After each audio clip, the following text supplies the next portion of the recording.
अब हम सॉल्व करेंगे क्वेश्चन नंबर 4। इसके अंदर इस तरह से है कि हमें कुछ नंबर्स गिवन हैं, फ्रैक्शन के फॉर्म में हैं या डेसिमल पॉइंट के फॉर्म में हैं, जिस फॉर्म में भी हैं कोई इशू नहीं है। हम उनको रियल लाइन के ऊपर रिप्रेजेंट करेंगे ज्योमेट्रिकली। क्वेश्चन नंबर 4 का पहला पार्ट सॉल्व करते हैं। पार्ट नंबर 1 के अंदर हमें गिवन है एक नंबर फ्रैक्शन के फॉर्म में 2/3। इसको हम रियल लाइन के ऊपर शो करेंगे। तो कुछ ऑब्जर्वेशन हमें पहले से ही कर लेनी चाहिए। 2/3 ये तो कन्फर्म है कि ग्रेटर देन 0 है। 2/3 जो है वो लेस देन 1 है, ये बात भी कन्फर्म है। इसका मतलब ये होगा कि ये लाई करेगा 0 और 1 के इन बिटवीन। तो स्केल यूज करेंगे इसके लिए।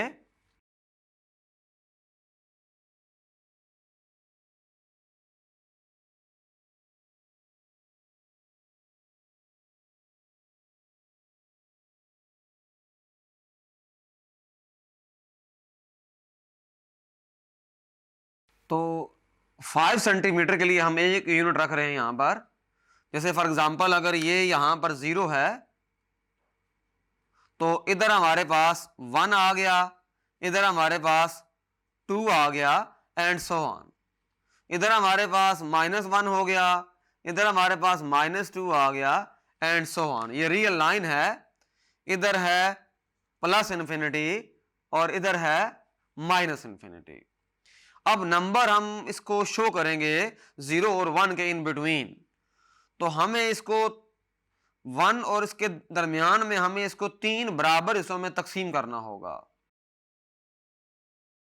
अगर ये 5 का है हम इसको ज्यादा इजीली शो कर सकते हैं अगर हम 6 सेंटीमीटर का एक ले लें यूनिट। फॉर एग्जांपल जैसे यहां पर मैं ड्रा करता हूं इसको दोबारा से आपके सामने, क्योंकि हमने 3 पार्ट्स में डिवाइड करना है उसको, लिहाजा हमारे लिए बड़ी आसानी है कि हम उसको इस तरह से करें। फॉर एग्जांपल अगर ये इसका मिड पॉइंट रखते हैं हम, तो इसको इस तरफ शो करना है हमने, तो 6 सेंटीमीटर का एक ले लेते हैं यूनिट। ये 21 पे आ जाएगा और ये 27 पे चला जाएगा। इधर भी इस तरह करेंगे, ये आ जाएगा। तो इस तरह से हमें आसानी हो जाएगी। जैसे यहां पर ओरिजिन है और ये बिल्कुल सेम है, इधर प्लस इन्फिनिटी और यहां पर इसके अंदर जो हमने स्केल लिया है इसके अंदर वो 5 सेंटीमीटर के लिए हमने 1 यूनिट रखा है, जबकि इसके अंदर जो हम स्केल यूज कर रहे हैं इसके अंदर वो 6 सेंटीमीटर को हम रख रहे हैं 1 यूनिट। उधर भी शो मिड हो सकती है उसके, लेकिन यहां शो करना इसलिए आसान है क्योंकि 6 सेंटीमीटर को हम इजिली 3 बराबर हिस्सों में तकसीम कर सकते हैं। वजह यह है कि नंबर की जो फॉर्म है वो 2/3 है, यानी कि नीचे 3 है, यानी कि हमने 1 यूनिट को 3 इक्वल पार्ट्स में डिवाइड करना होगा। इसलिए नंबर को देखते हुए हम स्केल को डिफाइन करते हैं, स्केल को एडजस्ट करते हैं। वहां 5 का था, अगर 5 पार्ट्स में डिवाइड करना हो तो वो बेहतरीन है, लेकिन उसके लिए मैंने यहां पर दोबारा से ये डायग्राम ड्रा की है ताकि आपको आइडिया हो सके। जैसे फॉर एग्जांपल ये 1 हो गया, ये 2 हो गया और ये 3 हो गया। तो इसका मतलब ये हुआ कि अगर मैं अब यहां मेंशन करता हूं वो 0 है, इधर 1 है, तो यहां पर आ जाएगा 1/3, यहां पर आ जाएगा 2/3 और यहां पर एग्जैक्टली होता है 3/3। यानी कि यहां से लेकर यहां तक ये जो फासला है 1/3, यहां से लेकर यहां तक जो है 2/3 और इधर से लेकर इधर तक जो है 3/3 है ये। अब 2/3 तो शो हो गया। ये यहां देखें, ये इधर इस पॉइंट के ऊपर एग्जैक्टली इस पॉइंट के ऊपर जहां एरो जा रहा है यह हमारे पास 2/3 है। तो ज्योमेट्रिकली हम इसको इस तरह शो करेंगे, 0 से लेकर यहां तक जो लाइन सेगमेंट है इसकी जो लेंथ है वो 2/3 है। तो ये जो ब्लू कलर की लाइन जा रही है यहां तक, ये जो फासला है 0 से लेकर वहां तक, ये जो लेंथ है ये इस नंबर को शो कर रही है 2/3 को। तो इस तरह से हमने ज्योमेट्रिकली इसको शो कर दिया। अब हम सॉल्व करेंगे इसका लास्ट पार्ट। उसके अंदर एक इर्रेशनल नंबर है, उसको हमने ज्योमेट्रिकली रियल लाइन के ऊपर शो करना है। अब जब भी हमारे पास इस तरह का नंबर आएगा, for example square root of 2 आता है, उस केस के अंदर तो स्क्वायर रूट ऑफ 3 है, जैसे स्क्वायर रूट ऑफ 5 है, स्क्वायर रूट ऑफ 7 है, स्क्वायर रूट ऑफ 11 है एंड सो ऑन। तो इसको ज्योमेट्रिकली शो करने के लिए हमें उसको एडजस्ट करना पड़ेगा पाइथागोरस थ्योरम अप्लाई करने के बाद। फिर हम डिसाइड करेंगे किस तरह से हम उसको ड्रा करेंगे। आइए उसको प्रैक्टिकली ड्रा करते हैं। स्क्वायर रूट ऑफ है 5 दिया हुआ है। अच्छा, पाइथागोरस थ्योरम से हम ये बात जानते हैं, फॉर एग्जांपल अगर हमारे पास ये राइट एंगल ट्राइंगल है,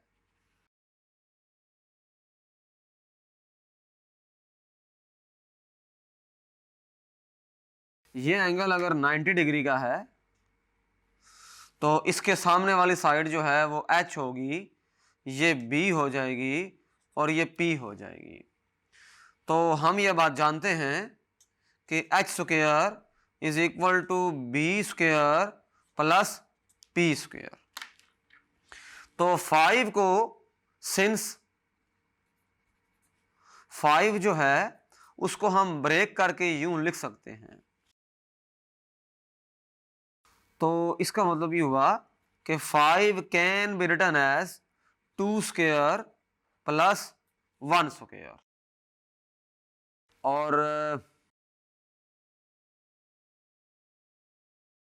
अब हम इसको ड्रा करने की कोशिश करते हैं ज्योमेट्रिकल लाइन के ऊपर, यानी कि रियल लाइन के ऊपर।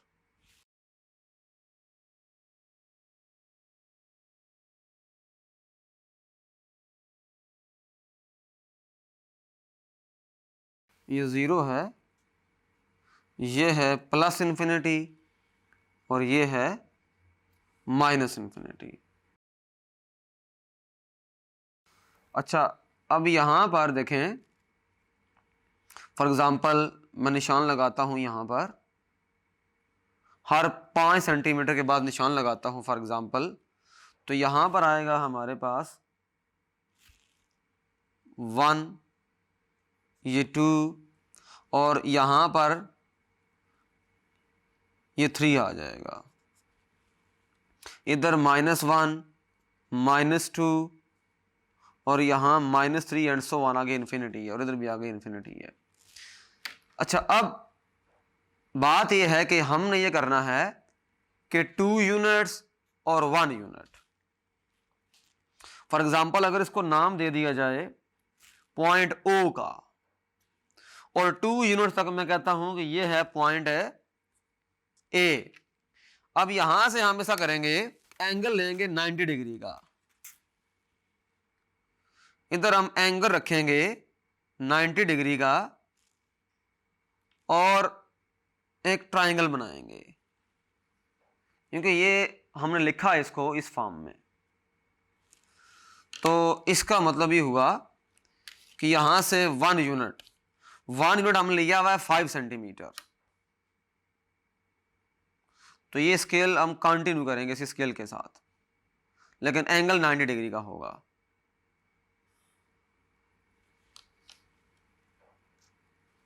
ये एंगल 90 डिग्री का है और ये आप देख रहे हैं कि यहां पर ये लाइन बनेगी। वजह ये है कि ये यहां से लेकर और यहां तक ये जो है ये 2 यूनिट्स है, एग्जैक्टली 2 यूनिट्स है, ये देखें। और ये इधर से लेकर इधर तक, अगर मैं इसको यहां पर इस तरह करूं कि √5 और इसका स्क्वायर की फॉर्म में लिख दूं, तो यहां से मेरे पास ये होगा कि 2 स्क्वायर प्लस 1 स्क्वायर, यानी कि ये रूट की फॉर्म में भी आ गया और स्क्वायर की फॉर्म में भी आ गया, और ये 2 स्क्वायर प्लस 1 स्क्वायर है। तो बेसिकली हमने ये किया ये हमारे पास आ गया हाइपोटेन्यूज, और ये हमारे पास आ गया बेस स्क्वायर, और ये हमारे पास आ गया परपेंडिकुलर स्क्वायर। इसका मतलब ये हुआ कि स्क्वायर ऑफ हाइपोटेन्यूज यानी इसकी लेंथ, ये जो ग्रीन कलर में है इसको O कह दें, इसको B कह दें, तो ये बेसिकली इसकी जो लेंथ बन रही है वो √5 बन रही है, और इसकी जो लेंथ बन रही है वो 2 यूनिट है, इसकी जो लेंथ है वो 1 यूनिट है। तो हम इसको लिख सकते हैं इस तरह करके कि length of OB is equal to √5। अच्छा, length of OA is equal to 2 unit, length of AB is equal to 1 unit. अब हम ये करेंगे, अब हम कोई टूल यूज करेंगे, जैसे कंपास है उसको यूज करके एक आर्क लगाएंगे। ये देखें, ये कंपास है, इसको हम अप्लाई करेंगे यहां पर और एक आर्क लगाएंगे। इनकी टिप्स को इक्वल कर लेते हैं, और ऐसा करते हैं इसके लिए लेड पेंसिल यूज कर लेते हैं, उससे हमें काम करने में ज्यादा आसानी होगी। अब जितनी ये लेंथ है उतनी हम लेंथ, हमारा जो ऑब्जेक्टिव है इस नंबर को हमने इस लाइन के ऊपर शो करना है, यानी कि √5। तो √5 को हमने ट्राइंगल के फॉर्म में शो किया है फिलहाल, हम इसी को यूज करेंगे और आगे चलाएंगे इसको। ये सारा काम करने का जो मकसद है वो यही था कि हम किस तरीके से √5 को लेकर आएंगे, क्योंकि √5 स्केल पर लेकर आना बहुत मुश्किल काम है स्केल पर, इसलिए हमने इसको ज्योमेट्री में लेकर आए इस चीज को, ये रीजन है इसकी। तो यहां रखेंगे इसको, और ये एग्जैक्ट इक्वल है, तो यहां एक आर्क ड्रॉ कर देंगे। आप देख रहे हैं ये जो आर्क है उसने इस पॉइंट को टच कर दिया है, इस पॉइंट को। तो अब ऐसा है कि ये जो ग्रीन पार्ट मैं कर रहा हूं ये सारा 0 से लेकर 2 तक और इस पॉइंट तक, इस पॉइंट को नाम दे दें D का। तो जो OD है हमारे पास, इसकी जो लेंथ है वो √5 है। तो हमने इसको शो कर दिया इस रियल लाइन के ऊपर। अगर मैं इसको सारा ही ग्रीन कर दूं या कोई और कलर कर दूं तो कोई इश्यू नहीं होना चाहिए। तो ये ठीक है, एक तरफ रेड है दूसरा वो है, तो इसको हम ये रेड रहने देते हैं, और ग्रीन कलर है जो OD तक है, 2 यूनिट्स ये हो गया और कुछ और नंबर वो शामिल है। तो इस तरह से हमने OD की फॉर्म में इसको रिप्रेजेंट कर दिया। √5 को डायरेक्ट जो स्केल है उसके ऊपर शो करना मुश्किल था, वहां से उसको मेजर करना भी मुश्किल था। या तो √5 को हम कैलकुलेटर से डेसिमल पॉइंट में कन्वर्ट कर दें फिर एक्यूरेट स्केल लेगा, लेकिन वो एक काफी कॉम्प्लिकेटेड और टेक्निकल काम है। तो इसके लिए हमने ये किया कि √5 को पाइथागोरस थ्योरम की फॉर्म में लिखा, और पाइथागोरस थ्योरम की जो प्रॉपर्टी है उसको जो से जैसे उसकी बेस है, परपेंडिकुलर है, हाइपोटेन्यूज है, उसको हमने उस प्रॉपर्टी को यूज करते हुए हमने उसको रियल लाइन के ऊपर आर्क लगाकर शो कर दिया, और इस तरह से हमने अपना ऑब्जेक्टिव अचीव कर लिया। Thank you.